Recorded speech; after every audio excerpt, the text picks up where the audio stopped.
We are so excited to welcome you to the Great Bolaño presented by Word Up Community Bookshop, Picador, and the Brooklyn Book Festival. Word Up and Picador are proud to have an official 2024 Brooklyn Book Festival bookend event.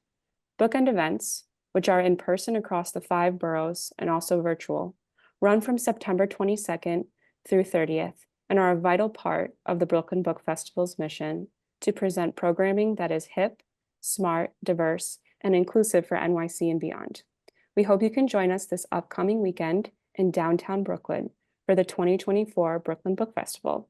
Children's Day is Saturday from 10 a.m. to 4 p.m., and the festival day and literary marketplace is on Sunday, September 29th from 10 a.m. to 6 p.m. Pick up a festival guide or visit brooklynbookfestival.com or .org for more info. Word Up Community Bookshop, Libreria Comunitaria, is a multilingual, collectively operated nonprofit bookshop and art space in Washington Heights, Manhattan. You can find us uptown and also selling books at events across New York. Thank you, Picador, for having us as your partner and official book-selling partner for this panel. We're here today to dive into the legacy of Roberto Bolaño. Picador is currently in the process of reissuing Bolaño's entire catalog, beginning with new editions of By Night in Chile, The Return, and Antwerp, which released earlier this month. We're going to drop the links in the chat to those 3 books. Let me welcome our moderator, Samuel Rutter. Samuel is a writer and translator from Australia. His work has appeared in Harper's Magazine, The Paris Review, and Forever Magazine, and he is a regular contributor to T Magazine and the Telegraph newspaper. He's currently the international editor of the Los Angeles Review of Books, and now he'll introduce you to our panelists. Thank you so much. Thank you, Jackie, and thank you everyone for joining us. It's my pleasure to introduce you today to our 2 panelists. Francisco Goldman has published 5 novels and 2 books of nonfiction. His novel Monkey Boy from 2021 was a 2022 Pulitzer Prize finalist and an American Book Award winner. His novel Say Her Name from 2011 won the Prix Féminin Étranger for Best Foreign Fiction in France. His nonfiction book, The Art of Political Murder, 2007, won the Waller Duke Human Rights Book Award and was the basis for an HBO documentary film. His books have been published in 15 languages. He's received a Cullman Center Fellowship, a Guggenheim, a Harvard Radcliffe Institute Fellowship, and he is a member of the American Academy of Arts and Sciences. He co-directs and co-founded the Premio Aura Estrada. He lives in Mexico City. And our other panelist, Andrés Neumann, was born in Buenos Aires, Argentina, where he spent his childhood. The son of Argentine émigré musicians, he grew up and lives in Granada, Spain. He has taught Latin American literature at the University of Granada. His novel, Traveler of the Century, won the Alfaguara Prize and the National Critics Prize. It was shortlisted for the International Dublin Literary Award and received a special commendation from the jury of the Independent Foreign Fiction Prize, a predecessor of the International Booker Prize. His novel, Talking to Ourselves, was long listed for Best Translated Book Award and shortlisted for the Oxford Weidenfeld Translation Prize. His most recent titles translated into English are the novels Fracture, Bariloche, and Once Upon Argentina, as well as the praise of non-canonical bodies, sensitive anatomy. He is also the author of several collections of poems. His books have been translated into 25 languages. Francisco, Andrés, welcome. Thank you so much. To be here. Very happy to join you. Yeah, I'm really excited to speak about Bolaño. He's an author who's been very, very dear to my heart for a very long time. I was very fortunate, being Australian, to study under Chris Andrews, who was one of Roberto Bolaño's first translators. And that's how I discovered his work. But for many readers in English, the Bolaño explosion doesn't happen until around 2008. But you 2 gentlemen who are reading in the source language, I wonder if, Francisco, you could tell us all how you came across Roberto Bolaño's work initially. Oh, I first heard of him. It's when I first heard of him about, I think around the year 2000, 2001. Mhm. I had been asked, well, my next door neighbor was a writer named Mauricio Montiel in the Condesa in Mexico City, apartment that, by the way, was eventually our mutual friend Juno Diaz came down and Hmm. lived in that apartment for about nearly a year. It was where he began Oscar Wilde.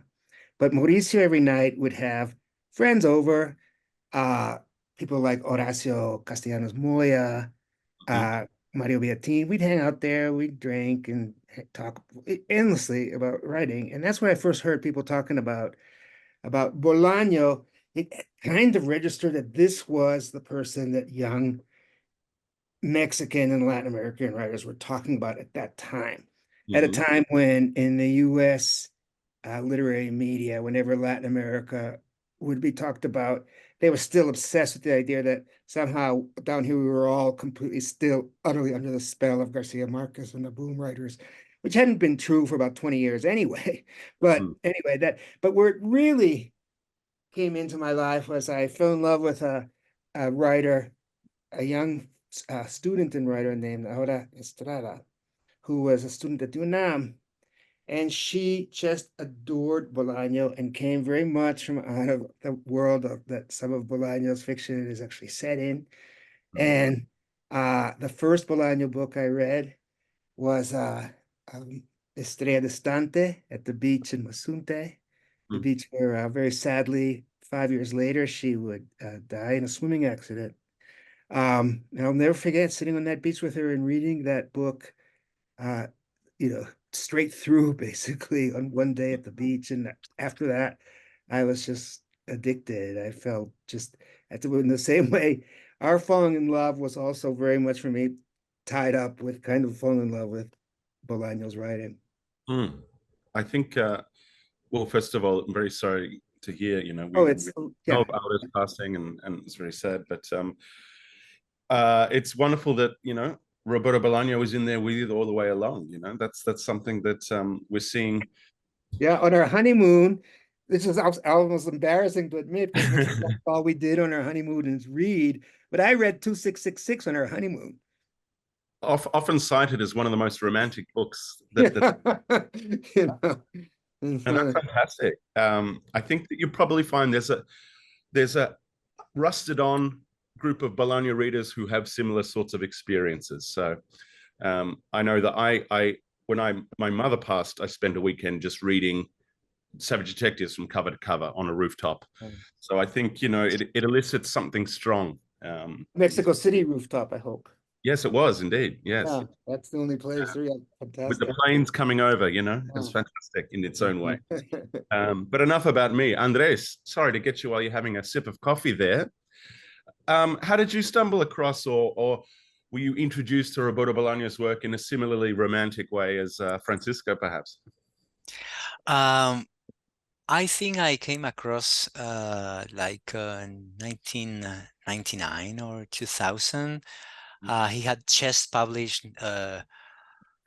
Wild Detectives in Spanish, of course, and I think my first two books by him were Llamadas Telefónicas, phone calls. I don't know the translation in Spanish, in English, and Distant Star, Estrella Mm. Distante. Mhm. And I was lucky enough, as well as perplexed enough, to become slightly involved with him in a pre-legend era of his work and life. He was beginning to be big, but he was still like a normal writer and average guy, just trying to um, to publish a few good books.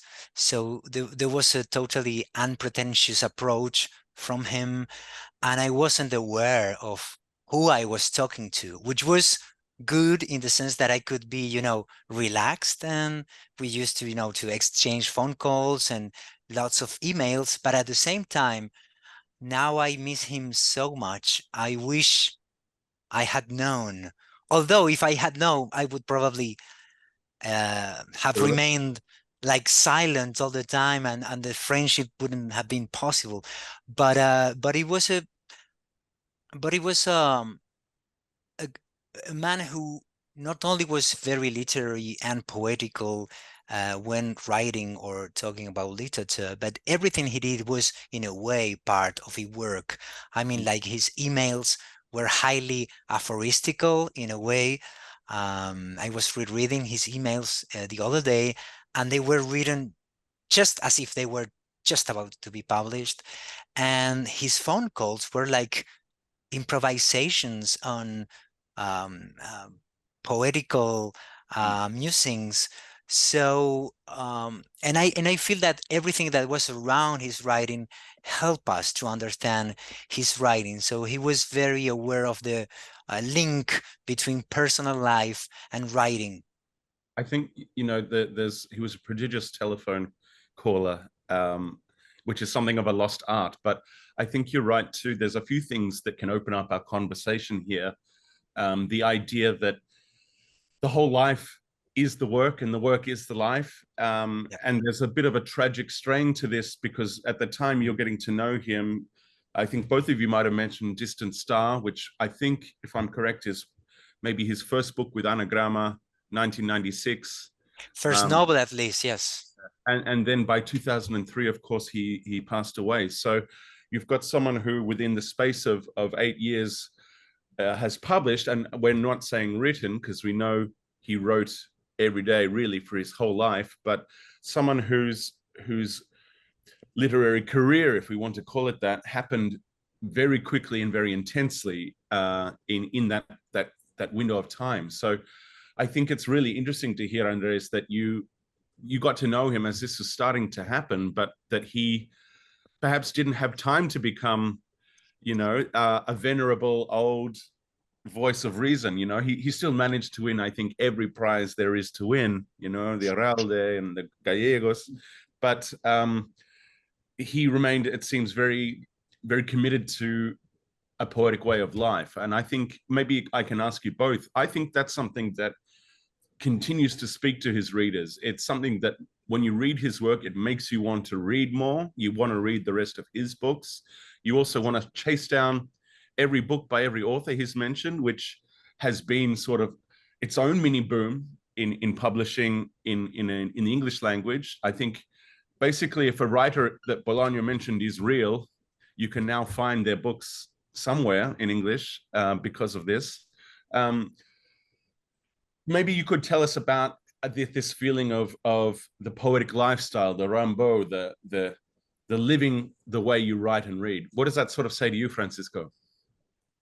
Well, there's so many aspects of his life that in one way or another, I found myself either identifying with or being inspired by.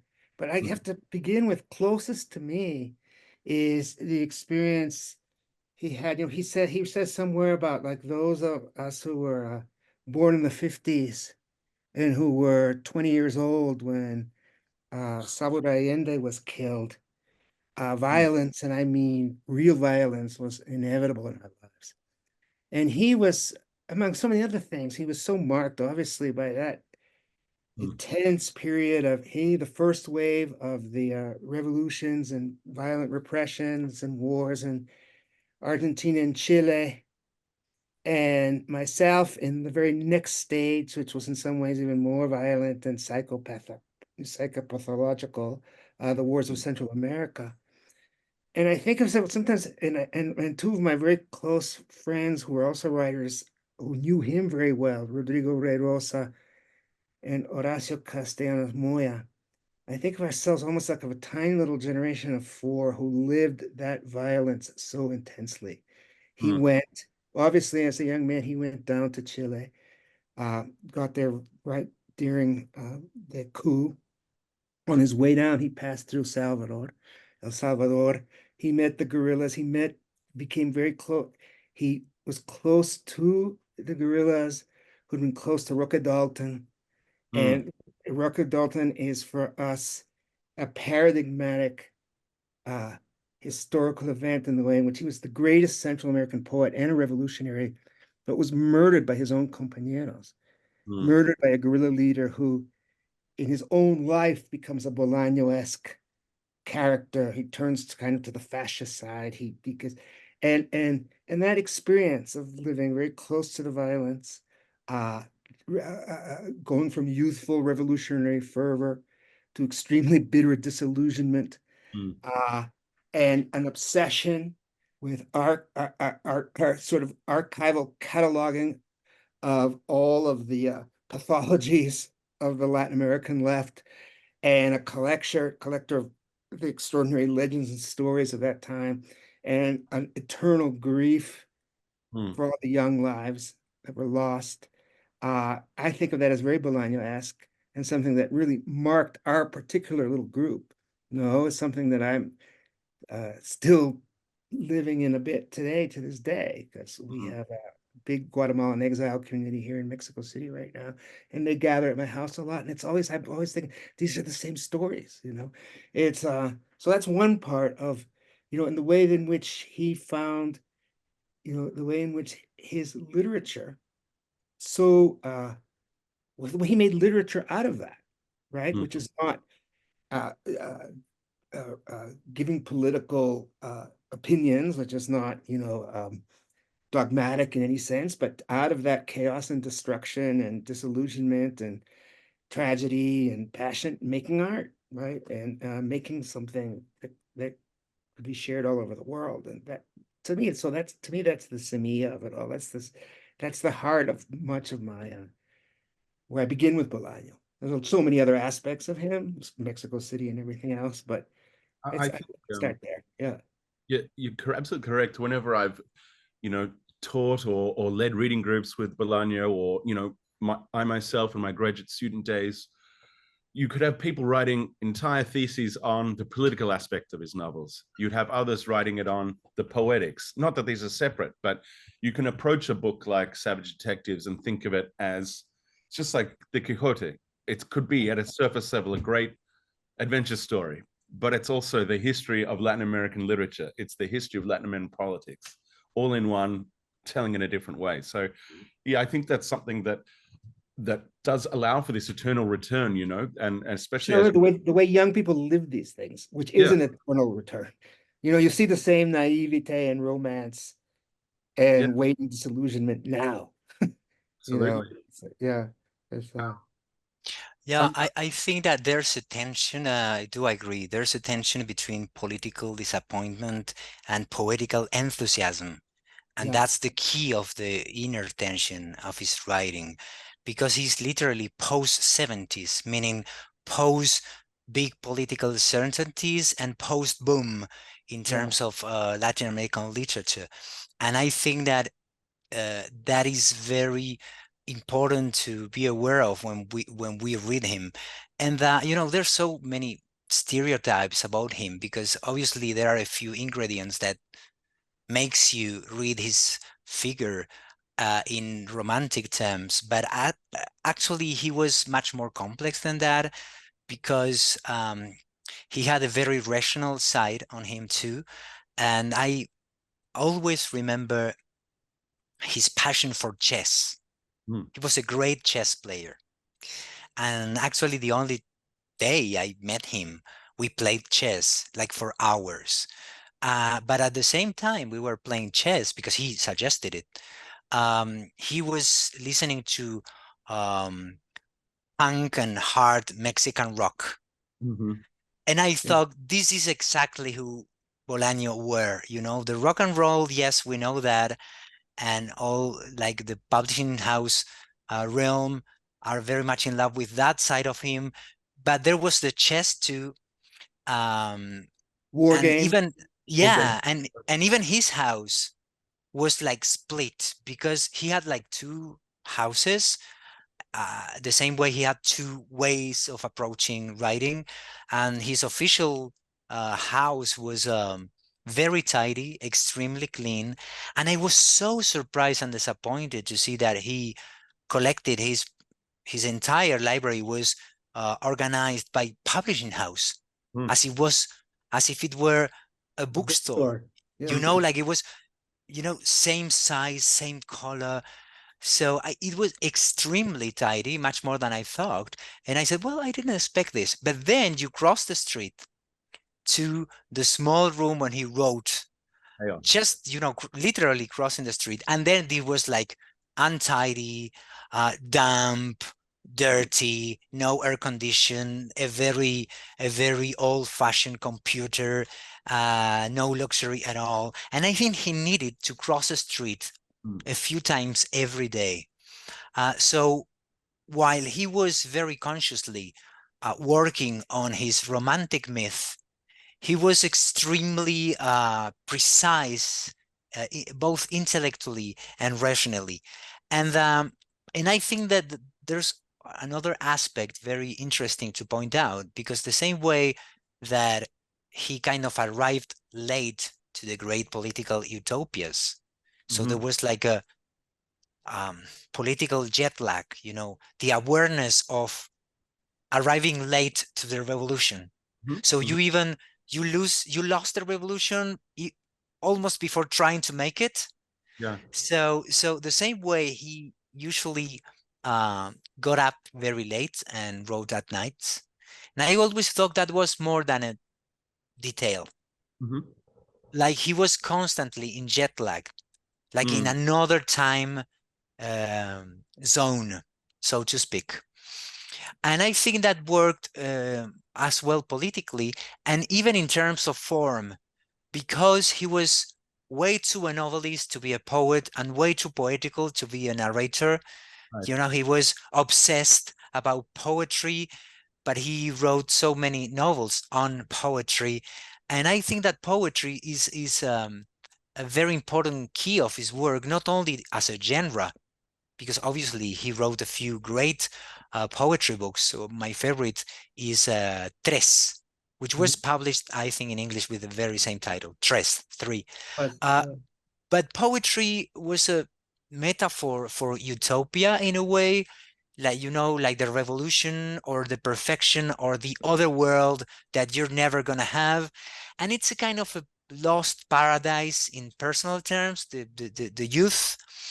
It's even a MacGuffin, because it works like a MacGuffin. Like his thrillers are not always about a crime, sometimes a political crime, but sometimes, like in the Wild Detectives, is about a poetical mystery. What you need to find out is who wrote what. And it's even, poetry is even a key to read his prose, because his prose, even though it's not very baroque or very obviously poetical, it's full of dreamy passages, epiphanies. So everything is told in a certain poetical state. I think that's a great point there, and this is sort of the next question I was going to ask you all. I think it's interesting to me that the first of the three books that Picador are reissuing, in some way, they're maybe not the most famous at the moment, but it's almost like a microcosm, because you've got Return, which are short stories, Antwerp, which is poetry, and By Night in Chile, which is a very short novel. I've always, I think he's most known perhaps for Savage Detectives and 2666, which are billed as big sprawling novels. But my theory has always been they're large books composed of many small parts. So, we know that Bolaño had originally written 2666 in hoping that each part could be published separately. The Savage Detectives has some chapters are as little as 1 or 2 pages.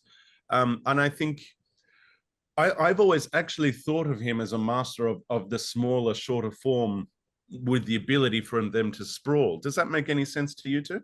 I always thought of him as the master of all forms. Yeah. From the epic, because those are epics. Savage Detectives follows the epic form. It's a journey down the river. It's and from the small, but I agree too with I agree. I agree so much with what Andres was saying about him as a poet, and of course he's said like all poetry is possible in the form of the novel. And to digress just a moment and get back to that during a period when I was in very intense grief for more than a year. But at first I could not read fictional prose. It was absurd to me to read about made-up characters and try to follow stories at a time of such like intense pain. And I could only read poetry, and especially grief poetry. And my favorite grief poem, and I love, execute on his wife, some of Milos's poetry, so much great grief poetry in the canon, and in some way, all literature is grief literature in some sense. It's but my favorite grief poem, the one that nurtured me the most, was a passage about Ingeborg in 2666, which I would literally just read over and over like a poem. No, the one where she is she's wandered off. She knows she's going to die soon, and he comes out to find her. Archambaldi goes out to find her, and she looks up at the skies and the stars and begins to talk about these icy, it's freezing cold. I know she talks about the icy stars who are so many born so many thousands of light years ago. So they're the past. They're thousands of years in the past. So that everything that has always happened, in a sense, in terms of time, is still shining down on us. The past is always shining down on us from those stars. And it just was just such, gave me some sort of like mystical sucor to just read that over and over, but yeah, I think to go to bed. Yeah, I think Yes. Andres, you sort of opened this door for us if you want to step through Yeah, it. absolutely. No, I very much agree. I think his best books belong to all genres in a way. And you can both pick examples among the longest books and the shortest books, and still this equation works.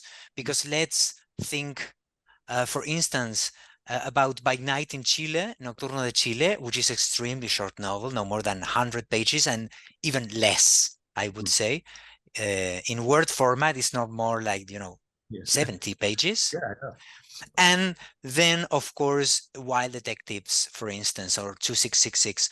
Those books belong to all genres because have passages on poetry, and poetry is the big theme of those books, are very heavy in ideas, both political and poetical, and very reflective, essayist passages, Borges-like, one might argue. They are made of short stories, like the small cell is, as you said, the base for Bolaños' writing. So just like Quixote, I mean, the novel in Spanish language, at least, was born like a form of connecting small stories. And By Night in Chile, especially Nocturno de Chile in the original language, it's actually a long 100 pages paragraph. It's the more poetical syntax he ever attempted in prose. And there's just a full stop one in the penultimate line, and then this unforgettable line, entonces se desata la tormenta de mierda, which means then the shitstorm begins. And by the way, this line, which sounds like, like a dirty joke or whatever, it's a 14-syllable phrase. Y entonces se desata, pause, la tormenta de mierda. It's 7 syllables and 7 syllables. So that's a good example of the shortest one. But I would say that was his, he wanted to call the novel La Tormenta de Mierda. Shitstorm. Oh, certainly. He talked to me about that, and it was so funny because he told me, I'm searching for the title. I don't know if choosing Blason, which sounds very old-fashioned. I don't know how to translate it in English. Blason has to do with an aristocracy, the heraldic world. He was thinking about tormenta de mierda, like shit storm, but he said to me, I remember what Borges told to Bioy Casares once about his novel Diario de la Guerra del Cerdo, meaning cerdo, meaning pig. And he told him, they're gonna all the time be showing a pig on the cover. And he told me, just imagine what they would do with my book if I call it shit storm. Yeah.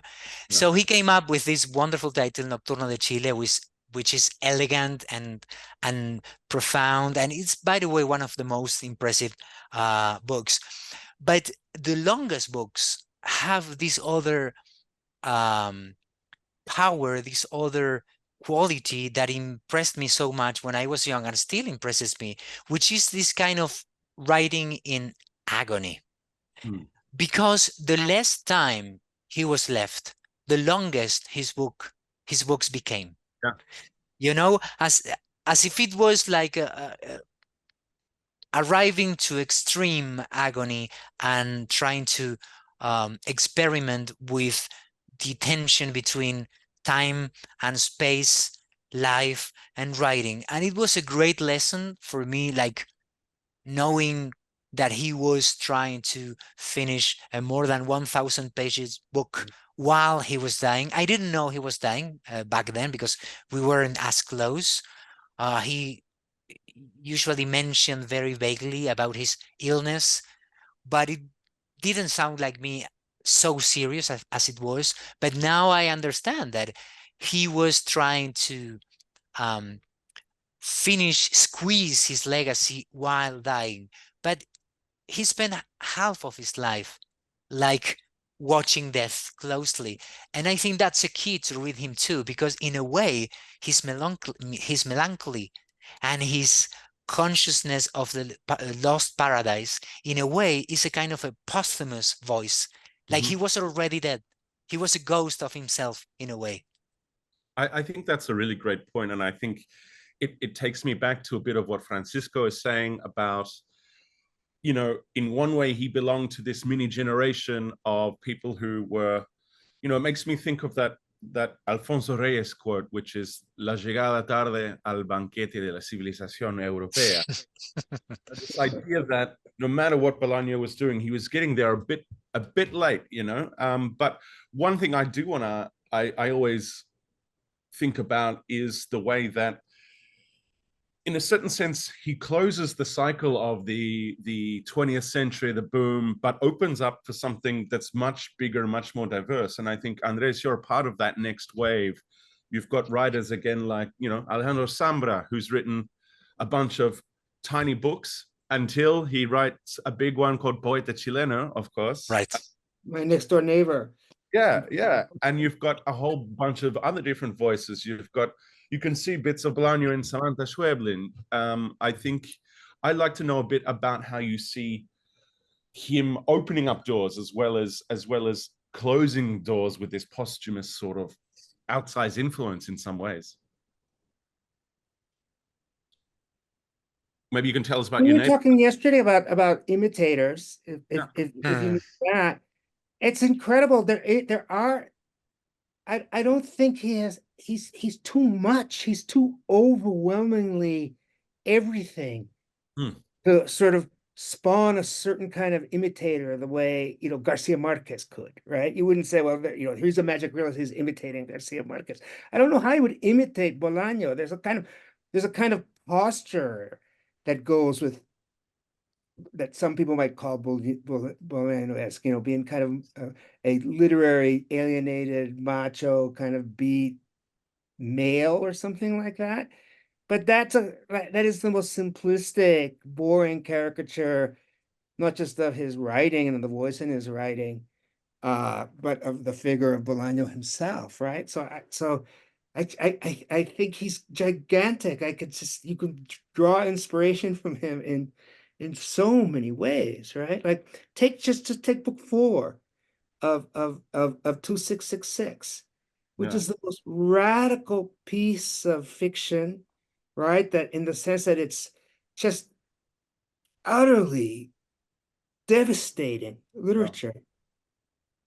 And yet some people might say it's quite journalistic, right? Where he took the deaths, basically took Sergio González Rodriguez's book, Huesos en el Desierto, which gave a good chronicle of the murders of the woman in Ciudad Juarez. It kind of gave him a bit of a map of how those, and then reinvented every single murder right? For the actual factual murder, invented a fictional murder, and brought in this entire cast of people whose lives were proximate to those crimes. Then those crimes for him to sit at the heart of the book, which supposedly speak to all the crimes of the 20th century, the mass cruelty of the 20th century. And that book is, where does that book point to? It's the most, to me, it's the most transfixing, challenging, beautiful, disturbing stretch of 300 pages of literature that I've read that certainly have been written in this century. In a century that, might call writers to try to even, think of our world right now. This kind of violence is something that you feel that you might or might not feel called to answer to as a writer. But what a model! But where would you, what does it suggest to you as a next step, right? It's just so completely original and yet so rooted in the reality of what happened. Yeah, I think that imitating is never a good idea. No, he never But did. Yeah. particularly when a voice is so recognizable. So that's why I insist more about his attitude towards writing rather than writing like he did. It's like loving writing like he did. That's what I try to pick from him as much as I could. But imitators of Bolaño, there were so many in the past few years. And the thing is, the same way you need political and poetical tension to get his style, his approach to meta literary writing was so visceral and emotional, and you very seldom get that. Like it's not a university approach to poets, researching Oh, poets who research poets. It was very from the guts and very from the stomach, so to speak. So that's very hard to imitate. So very often you get just the imitation of the surface, like traveling, sex, and authors quote, like name dropping. But one thing that is interesting to point out is that Bolaño still, his way of reading still belonged to the 20th century, meaning that he was paying attention above all to the great male masters from the boom, Latin American boom.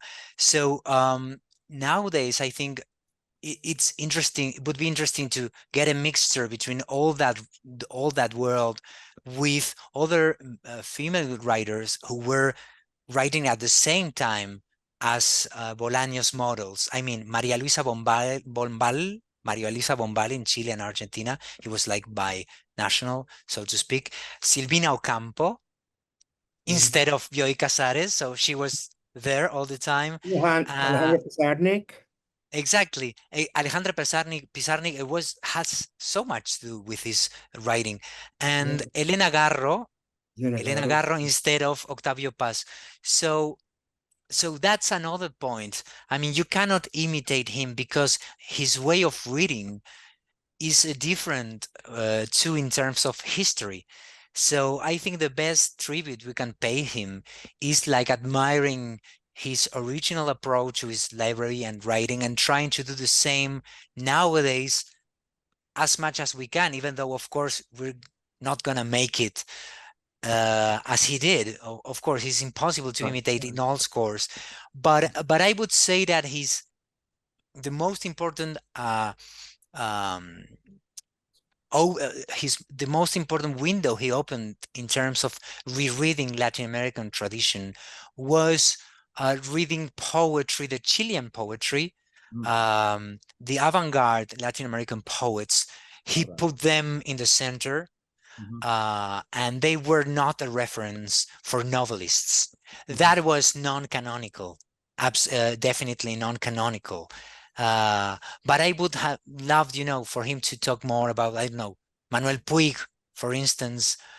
So what I'm trying to say that he read novelists as a 20th century reader, but he read poetry as a future reader.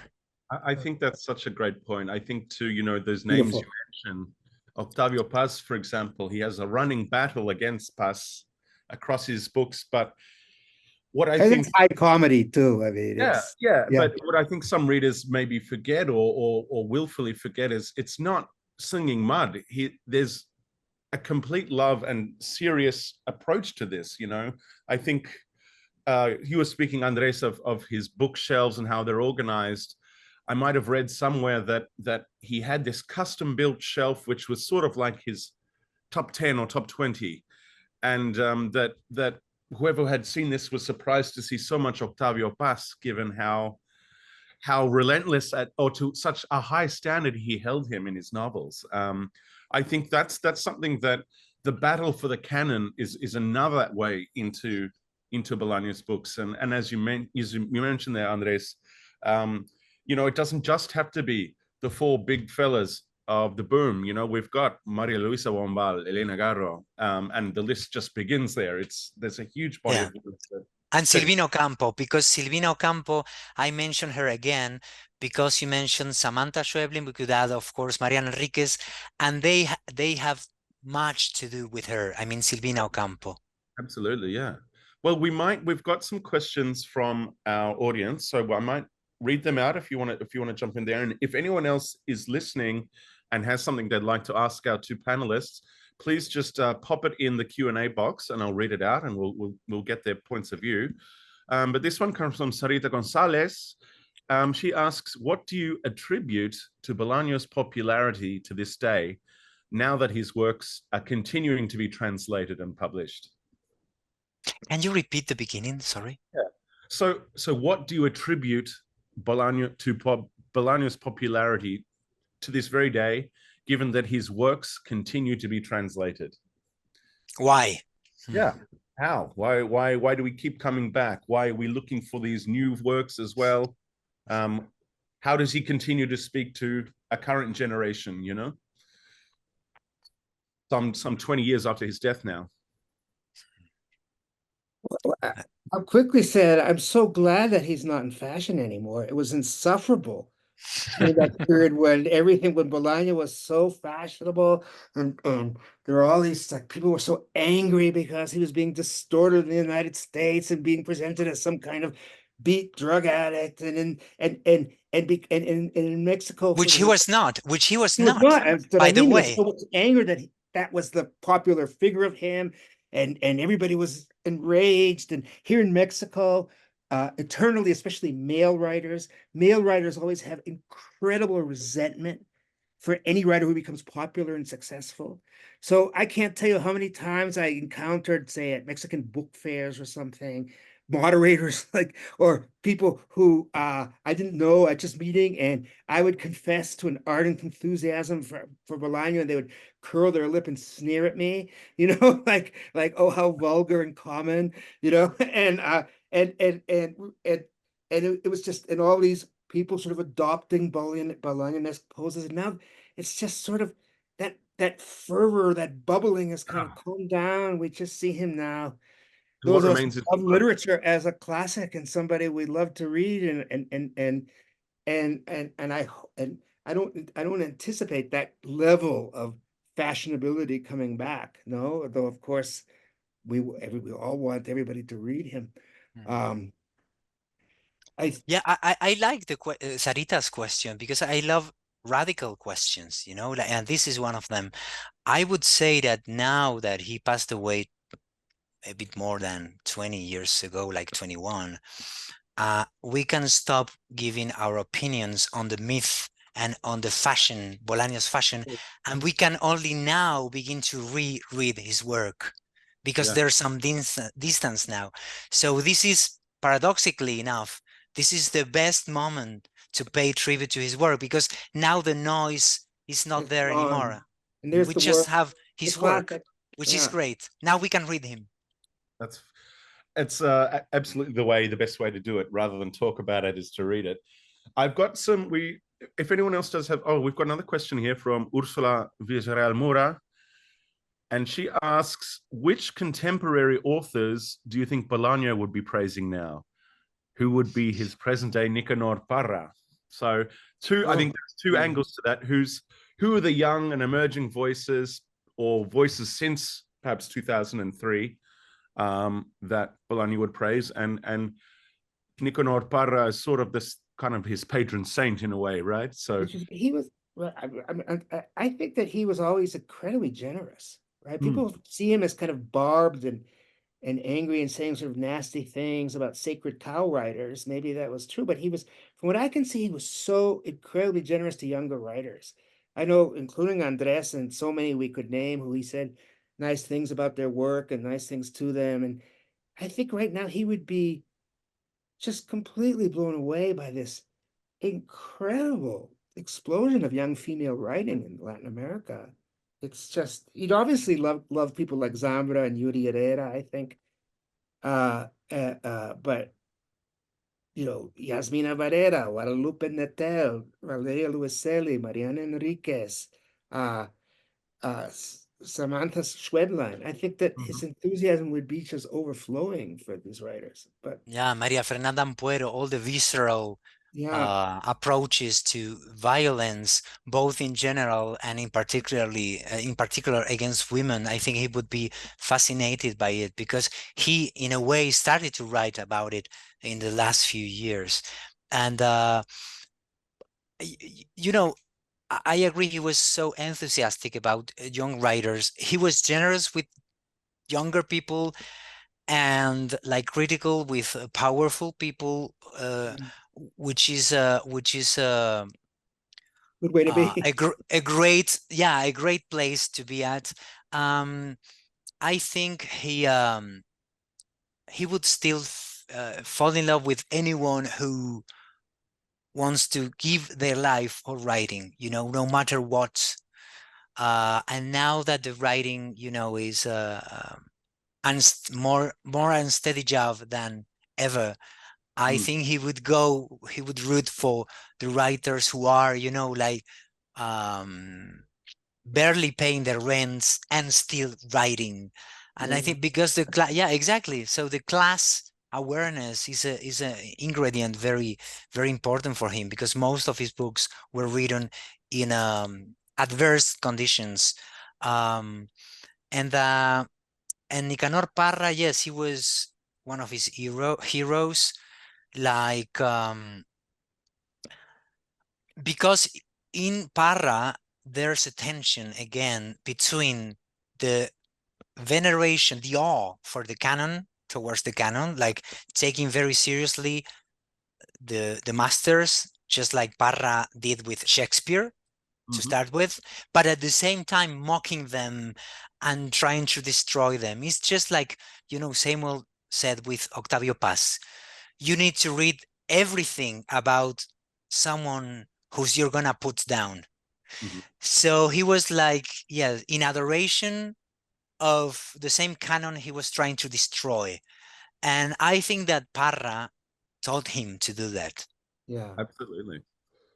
I think we have time for one more audience question before we wrap up, and it's a fun one as well. So, one of our attendees has asked for each of you, which is your favorite overlooked Bolaño book? So, I mean, I think many of us on this call think none of them are overlooked, and they're all brilliant, but some are more well known than others. Francisco, which one would be your sort of recommendation here?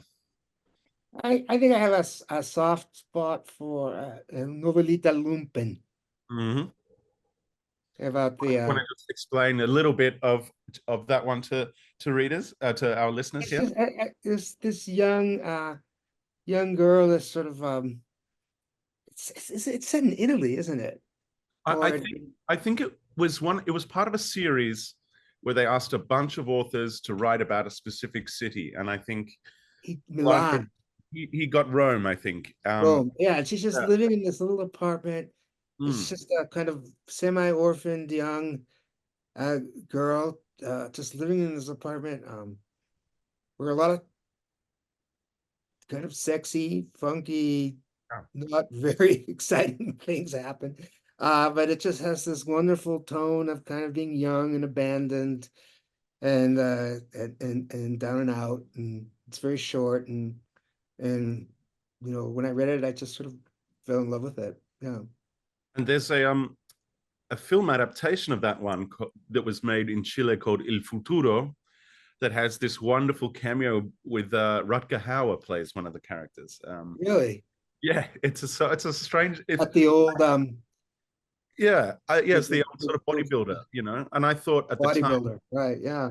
all of the books that he's written, it was strange to me that this was the first one to become a film, but it makes for interesting watching. It's called Il Futuro. What about you, Andres? Sorry, I was typing the names of the female writers, so I got lost for a minute because they asked for to write the names, and I was doing that. Sorry. Fantastic. No, the question was which is your favorite of the more overlooked books? So, Oh, I was saying Novelita Lumpen. I love that question. Well, I could name two. One of them I already mentioned it is Tres, probably his best book of poems. Especially, these are 3 long poems, and the first one and the third one, Prosa del Otoño en Gerona, which is the first one, and the third one, which is Un Paseo por la Literatura, which is about Bolaño dreaming about his bookshelves, so to speak. That is, to me, a very important book. And then we could maybe mention El Gaucho Insufrible, the insufferable gaucho, because, and even as it might be, because it's a posthumous volume, and he didn't have the time, to put together all of that with perfection, it includes one of the most important essays to understand Bolaño's work and life, which is Literatura más enfermedad igual enfermedad. That is literature plus illness equal illness. That alone, only that text justifies the whole book. So El Gaucho Insufrible and Tres. None of them are novels, which is interesting. Yeah. It also has that hilarious Pampa story with all the rabid rabbit. Isn't it? Well, I'd like to thank you both for joining me today. I will never pass up an opportunity to talk about Roberto Bolaño and his work, and it's even more special to speak with people who knew him so well and have been champions of his work, and not too bad as novelists themselves. So, my great pleasure to speak with you both. Thank you for joining us. I'm going to hand back over to Jackie from Word Up Bookstore, and she'll round out the event here. Thanks, Jackie. Thank you. Thank you so much, Samuel, Francisco, Andres, and our interpreters. This was excellent. We hope you'll pick up a copy of one or all of the Picador reissued Bolaño books out now. We hope to see you at a future Word Up event. We do a lot of bilingual programming at our locations uptown and across the city. And as a nonprofit bookstore, we really rely on donations to offset the costs of providing interpretation and making events like this one happen. So if you can, we'd so appreciate a donation. Thanks again to everyone involved in this, and we'll see you at the Brooklyn Book Festival on September 29th. Have a good day, everyone. Bye. It's been a joy. It's been a joy. Thank you. Un gusto, Andrés. Un abrazo, Francisco. Nos vemos. Thank you, Samuel. Thank you, everybody. Gracias. That's it.